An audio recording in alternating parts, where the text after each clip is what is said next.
Hello everyone, আসসালামু আলাইকুম। তানিয়া রান্নাঘর থেকে তানিয়া বলছিলাম। আশা করি সবাই ভালো আছেন। আলহামদুলিল্লাহ আমিও ভালো আছি। তো দুইটা কেক দেখে বুঝে গেছেন যে কেন আজকে দুইটা কেক আনা হয়েছে, কারণ মাদার্স ডে গেছে। আর এই মাদার্স ডের দিনই হচ্ছে আবার বাচ্চাদের এসএসসি পরীক্ষার রেজাল্ট দিছে। মানে দুইটা খুশি আমার ছেলের জন্য।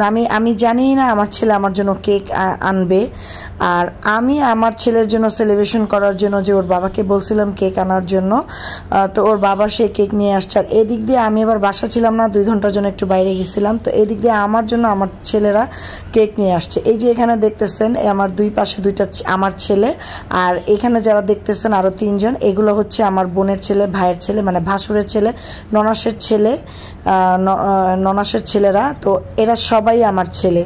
তো আমার ছেলেগুলো এত এক্সাইটেড ছিল আমাকে কেক কাটবে, আমাকে সেলিব্রেশন করবে যে আজকে মাদার্স ডে, তাই আপনাকে আমরা সবাই মানে সারপ্রাইজ দিলাম। আসলে আমি সারপ্রাইজিং হয়ে গেছিলাম আমার বাচ্চাদের কাছে। মানে এই বাচ্চাগুলো আমাকে এত ভালোবাসে যা বলার বাইরে। আমিও এই বাচ্চাদেরকে অনেক অনেক ভালোবাসি। অন্তর থেকে দোয়া রইল, বাবা তোমরা সবাই অনেক বড় হও, লাইফে অনেক বড় হও এবং অনেক মানে আগে যাও এবং অনেক দূর আগায় যাও। শুধু এটুকুই বলবো, অনেক দূর আগায় যাও, লাইফে ভালো কিছু করো। তোমাদের জন্য এটাই হচ্ছে আমার দোয়া। একটা মার এর থেকে বেশি আর কিছুই হতে পারে না চাওয়া, যে আমার সন্তান ভালো থাকুক, ভালো মানুষ হয়ে গড়ে উঠুক, এতটুকুই চায় একটা মা। হ্যাঁ, তো আমি চাই তোমরা সবাই ভালোভাবে থাকো এবং ভালো মানুষ হয়ে গড়ে ওঠো।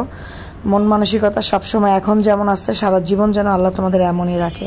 আর ওটা হচ্ছে আমার ভাবি, ভাসুরের ওয়াইফ, আমার ভাবি, বড় ভাসুরের ওয়াইফ। তো ভাবির ছেলে ভাবিকে খাওয়াই দিল কেকটা, জিহাদ, মাদার্স ডেতে। তো আমাদের দুই মাদার্সেরই আজকে একসাথে কেক কাটা হয়েছে, একসাথে খাওয়া হয়েছে, মজা করা হয়েছে।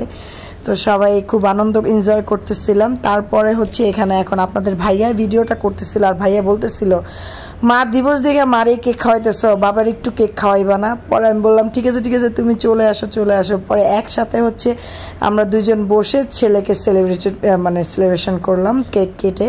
আমার ছেলে এসএসসি পরীক্ষার রেজাল্টে মানে পাশ করেছে। খুব একটা মানে অনেক ভালো রেজাল্ট করে পাশ করেছে তা না, মানে মোটামুটি ভালো রেজাল্ট করেছে। যাক আলহামদুলিল্লাহ, তাতেই আমরা খুব খুশি যে আমার ছেলে পাশ করেছে। আমাদের এর থেকে বেশি কোনো কিছু মানে আশা নেই, পাওয়া নেই, আমরা অল্পতেই খুশি।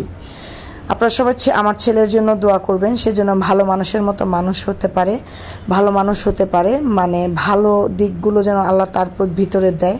সে যেন এরকম এখন যেমন আছে সারা জীবন যেন মানে এরকমভাবেই থাকতে পারে আমার ছেলে। তো সবাই আমার ছেলের জন্য দোয়া করবেন। আল্লাহ হাফেজ।